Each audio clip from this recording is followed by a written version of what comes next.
इसे भले epic fury कहा गया है, लेकिन ईरान के खिलाफ अमेरिका और इसराइल की जंग पर बहुत ज्यादा अखराजात उठ रहे हैं। तनाज़े के 2 हफ्तों में जंग की लागत हैरानकुन थी। जंग का आगाज 28 फरवरी को हुआ, जिसमें कम से कम हथियारों के 20 निजामों के जरिए 1000 से जायद अहदाफ को निशाना बनाया गया। कहा जाता है कि सिर्फ पहले चंद घंटों के दौरान ही इन हमलों पर उठने वाली लागत $4 अरब से ज्यादा रही। 5 दिनों के बाद लागत का तखमीना $11 अरब लगाया गया था और ये तब से बढ़ रहा है।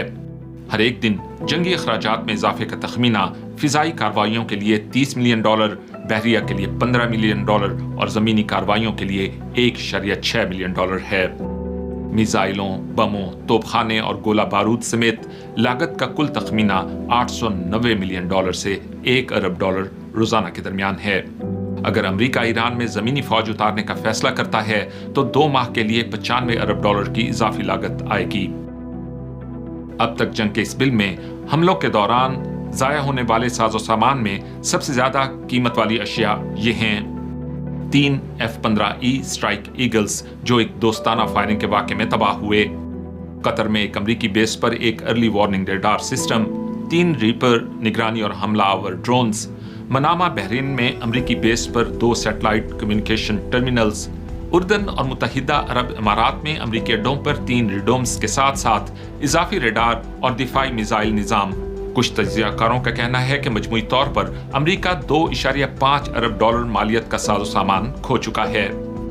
अमरीका के पास दुनिया की बेहतरीन माली इमदाद याफ्ता फौज है और इसकी माली और फौजी ताकत ईरान के मुकाबले में बहुत ज्यादा है। ताहम अमरीका ईरान के मुकाबले में अपने फंड्स भी बहुत तेजी से खर्च कर रहा है। मिसाल के तौर पर एक ईरानी ड्रोन की लागत तकरीबन $20,000 है, मगर अमेरिका इसे रोकने के लिए $1.3 से $4 मिलियन के मिसाइल इस्तेमाल करता है और अक्सर ऐसे 2 से 3 मिसाइल इस्तेमाल होते हैं जिनकी कुल मालियत $10 मिलियन तक बनती है। फिलहाल पेंटागन के पास काफी फंड्स दस्तयाब हैं। इनका बजट $901 अरब तक है, जबकि कांग्रेस मशरक़ वुस्ता में कार्रवाइयों में मदद के लिए $50 अरब के इजाफी बजट की दरखास्त की तवक्को कर रही है, जो अमेरिका की मजमूई मुल्की पैदावार का 3% से ज्यादा या फीकस $10,000 से ज्यादा बनता है। अब तक ये वाज़ेह नहीं है कि ऑपरेशन एपिक फ्यूरी कब तक जारी रह सकता है। अमेरिकी सदर डोनाल्ड ट्रंप ने एक मौके पर जंग को तकरीबन मुकम्मल करार दिया था, लेकिन बाद में धमकी दी कि ईरान पर इससे 20 गुना ज्यादा सख्त हमला किया जाएगा जितना इन पर अब तक हो चुका है। मगर दूसरी तरफ जंग के बिल में मुसलसल इजाफा हो रहा है।